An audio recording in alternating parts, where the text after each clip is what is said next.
कहानी शुरू होती है शाम के 7 बजे की घंटी के साथ। एक तरफ नरक राज्य का राजा जो गांव का असली रक्षक था और दूसरी तरफ गांव की रक्षा करने वाले महाशक्तिशाली बाबा जी। शाम होने से पहले ही गांव के सभी लोग अपने अपने कपड़े समेटने लगे। 7 बजने से पहले हर घर की खिड़कियां और दरवाजे कसकर बंद होने लगे। 7 बजने की घंटी बजते ही सन्नाटा छा गया। गांव में हर तरफ डर का साया फैला हुआ था। इधर राइस्टार भीगता हुआ रात को घर लौटा।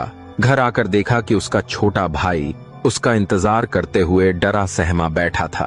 भाई बोला, अरे राइस्टार भैया, इतनी देर क्यों हो गई? मुझे बहुत डर लग रहा था। राइस्टार ने भाई को दिलासा देते हुए कहा, अरे भाई, कुछ नहीं होगा, ऊपर जाकर सो जा, मैं बस खिड़कियां बंद करके आता हूँ। राइस्टार एक एक कर सारी खिड़कियां बंद करने लगा। आखिरी खिड़की लगाते वक्त उसने वही डरावनी परछाई देखी जिसे पिछली रात उसका छोटा भाई भी देख चुका था। यह देखकर उसका दिल कांप उठा। वह जल्दी से ऊपर आया और बिस्तर पर लेट गया।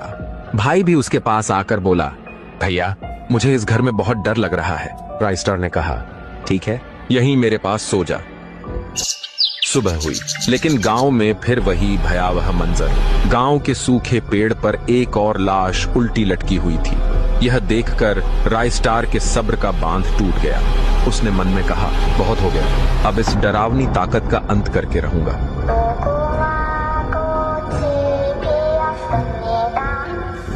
राइस्टार उस रात के घुप अंधेरे में ही बाबा जी के पास चला गया। पहुंचते ही बोला, बाबा जी, अब गांव को आप ही बचा सकते हो, मेरी मदद कीजिए बाबा जी। बाबा जी ने गहरी सांस ली और बोले, ठीक है बेटा, इस बार मैं खुद नरक राज्य के राजा को बुलाने चलूंगा, वही अब गांव को बचा सकता है। राइस्टार को साथ लेकर बाबा जी नरक राज्य की ओर चल पड़े। नरक राज्य एक सुनसान डरावनी जगह, चारों तरफ काली चट्टानों से घिरा हुआ।